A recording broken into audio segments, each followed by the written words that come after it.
एक समय की बात है। एक दूर के देश भोरामगढ़ में एक सुंदर राजकुमार रहता था।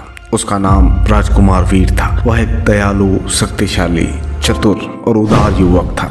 उसके पिता महाराज अब बूढ़े हो चले थे। उनके पिता भी हमेशा वह दूसरों की मदद करने के लिए तैयार रहते और वह इसी के लिए जाने जाते थे। राजकुमार वीर के पास एक संपन्न राज्य था। उसके राज्य में हर कोई खुश और समृद्ध था। राजकुमार वीर अपने लोगों से बहुत प्यार करता था। वह हमेशा उनकी भलाई के लिए काम करता था। महाराज का भार संभालने के लिए भोरामगढ़ में अगर कोई था तो वह थे भोरामगढ़ के मंत्री। वैसे तो और भी बहुत लोग थे, लेकिन महाराज अपने मंत्री पर बहुत भरोसा करते थे और मंत्री भी महाराज को अपने पिता तुल्य मानते थे। उन मंत्री का नाम था नोरास्वामी। उनकी 2 कन्याएं थी। एक का नाम था स्वाति और दूसरी का नाम था पदाम्भी। दोनों कन्याएं काफी समझदार और सुशील थी। उनमें से जो स्वाति थी वह राजकुमार को पसंद करती थी और राजकुमार भी स्वाति को प्रेम करता था। यह बात है उन दोनों के अलावा कोई नहीं जानता था। एक दिन जब राजकुमार ने स्वाति को मिलने के लिए जंगल में बुलाया, जब स्वाति राजकुमार से मिलकर बात कर ही रहे थे तब उन्होंने कुछ अजीब सी आवाजें सुनी। उस आवाज को सुनकर जब स्वाति से रहा नहीं गया तो उसने राजकुमार को कहा, जाओ देख कर आओ कि क्या हो रहा है। जब राजकुमार ने देखा तो वह दंग रह गया। एक साधु ने अपने पिटारे से एक सांप को निकाला और मंत्र पढ़ने लगा और देखते ही देखते वह सांप अपना आकार बढ़ाने लगा। उस सांप को देखकर ऐसा लग रहा था मानो यह मनुष्य का आकार ले लेगा और राजकुमार का यकीन सच में बदल गया और वह सांप एक मनुष्य के रूप में आ गया कि तभी वह साधु उस सर्प मानव को लकड़ी से मारने लगा। यह सभी घटनाओं को राजकुमार बड़े ध्यान से देख रहा था और मन में सोच रहा था कि यह साधु हमारे राज्य में कहाँ से आया है। तभी राजकुमार ने देखा कि वह सर्प मानव उस साधु के सामने अपनी जिंदगी की भीख मांग रहा है। तभी राजकुमार को उस सर्प मानव पर दया आ गई और वह साधु को डराने के उद्देश्य से अपनी तलवार लेकर साधु के सामने आ गया। इतना देखना था कि मानो उस सर्प मानव का सम्मोहन टूटा और उस साधु का ध्यान उस पर से हटने पर वह जंगल में भाग खड़ा हुआ। साधु ने उस सर्प मानव को पकड़ने की कोशिश की, लेकिन सब बेकार। वह सर्प मानव भाग खड़ा हुआ था। इतना देखना था कि साधु को गुस्सा आ गया और काफी देर तक राजकुमार के ना आने पर स्वाति भी राजकुमार को ढूंढती हुई वहां आ पहुंची। तभी उसने देखा साधु बहुत क्रोधित लग रहा था।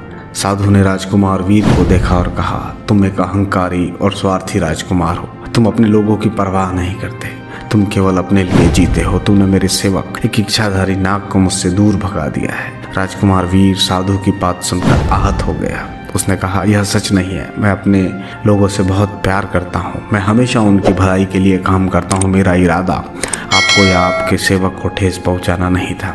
मैं तो बस आप जो उसे मार रहे थे उसे रोकना चाहता था। तभी साधु बोला, मैं उसे मार नहीं रहा था, बल्कि मैं उसे उसके श्राप से मुक्त करना चाहता था।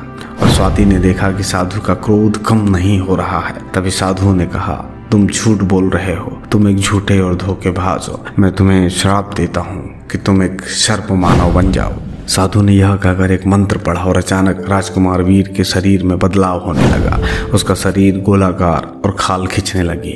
उसके पैरों में पूंछ के निशान बनने लगे और उसकी जीभ के 2 टुकड़े हो गए और आंखें सम्मोहक सी नीली नीली दिखाई देने लगी। यह सब स्वाति देख ही रही थी कि राजकुमार के शरीर में बदलाव हो रहे हैं। वह दौड़कर राजकुमार के पास आई और राजकुमार से लिपट गई और रोने लगी और उस साधु से विनती करने लगी कि मेरे राजकुमार को इस श्राप से मुक्त कर दो। लेकिन उस साधु का मन नहीं माना और उसने स्वाति को बस कहा कि हर महीने की पूर्णमासी के दिन यह तुम्हारे पुराने रूप में वापस आएगा, लेकिन सिर्फ इस संसार में तुम अकेली ऐसी व्यक्ति होगी जो इससे बातें कर सकोगे। यह सुनकर स्वाति ने फिर से साधु के सामने क्षमा याचना की कि राजकुमार के बिना यह राजकाज सूना हो जाएगा। राजकुमार के पिता बूढ़े हो चले हैं, इनका ध्यान कौन रखेगा। लेकिन इतना सब बोलने पर भी साधु का मन नहीं पसीजा और वह अपने रास्ते चलता बना। अब फिर क्या था। तभी राजकुमार स्वाति को चिल्लाया कि तुम मेरे पास से दूर हटो, वरना मैं तुम्हें भी नुकसान पहुंचा सकता हूँ। यह कहकर वह स्वाति को देखकर फुंकारने लगा। स्वाति थोड़ा पीछे हटी और उसने चिल्लाकर कहा कि मैं हर पूर्णमासी के दिन मैं इसी नदी के किनारे तुमसे मिलने आया करूंगी। और इतना कहकर वह बिना पीछे मुड़े अपने महल की तरफ दौड़ चली।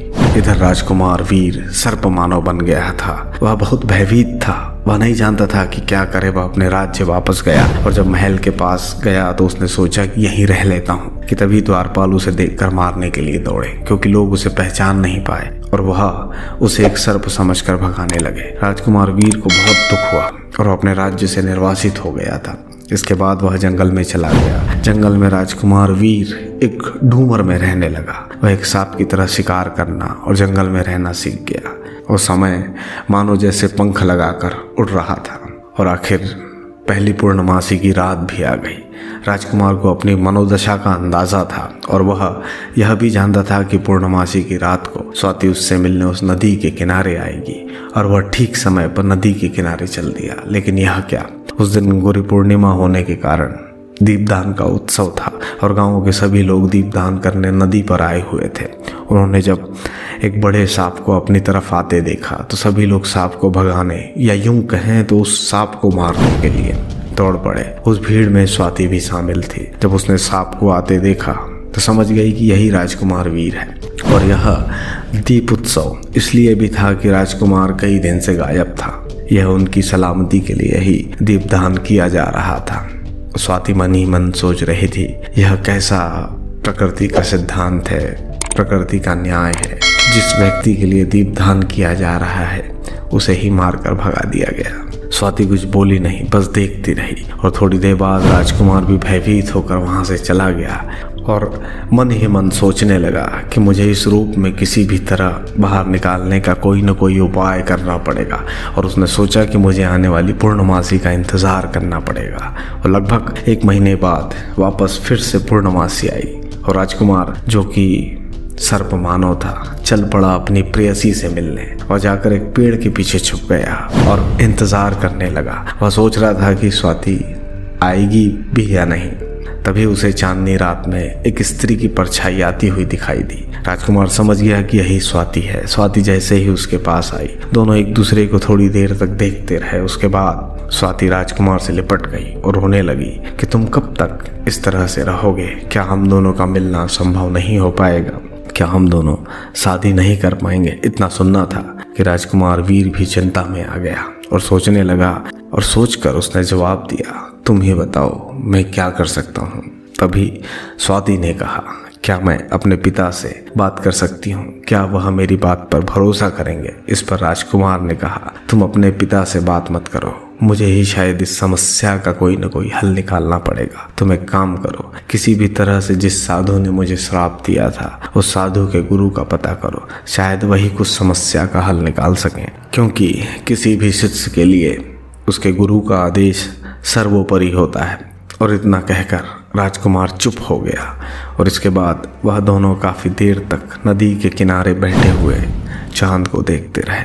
और थोड़े समय बाद स्वाति निकल पड़ी अपने घर की तरफ। उसने वादा किया कि अब वो जब भी आएगी उस साधु के गुरु को अपने साथ लेकर आएगी। और इसी तरह दिन बीतने लगे और हर बार की तरह इस बार भी पूर्णमासी आई। सर्प मानव राजकुमार वीर चल पड़ा स्वाति से मिलने उस नदी के किनारे और इंतजार करने लगा। और इंतजार था कि खत्म होने का नाम ही नहीं ले रहा था। उसे लगता था कि स्वाति अब उस गुरु को लेकर आएगी, कि तब उस गुरु को लेकर आएगी। काफी देर बीतने पर भी स्वाति नहीं आई। राजकुमार वीर को लगा कि शायद स्वाति कभी नहीं आएगी, लेकिन मन के कोने में यह विश्वास था और स्वाति ने वादा किया था चाहे कितना भी समय लगे वह अपने साथ जब भी अगली बार आएगी तो उस साधु के गुरु को लेकर ही आएगी। रात का तीसरा पहर खत्म होने को आया था लेकिन स्वाति अब तक नहीं आई थी। राजकुमार वीर निराश होकर वहीं सो गया और वहां सुबह तक वहीं सोया रहा। लेकिन दिन होते ही जैसे ही वापस अपने रूप में आने लगा वह वापस अपने डूमर की तरफ चल पड़ा अगली पूर्णिमासी के इंतजार में। थोड़े दिन बाद अगली पूर्णमासी भी आ गई। राजकुमार वीर इस बार भी चल पड़ा स्वाति से मिलने, लेकिन इस बार भी रात से दिन होने को आया था लेकिन स्वाति का कहीं कुछ अता पता नहीं था। सर्प मानव राजकुमार वीर निराश हो गया। उसने मन ही मन सोचा कि शायद कहीं उसे जिंदगी भर इसी रूप में न रहना पड़े, लेकिन मन में कहीं न कहीं विश्वास था कि मैं इस रूप से मुक्त हो जाऊंगा।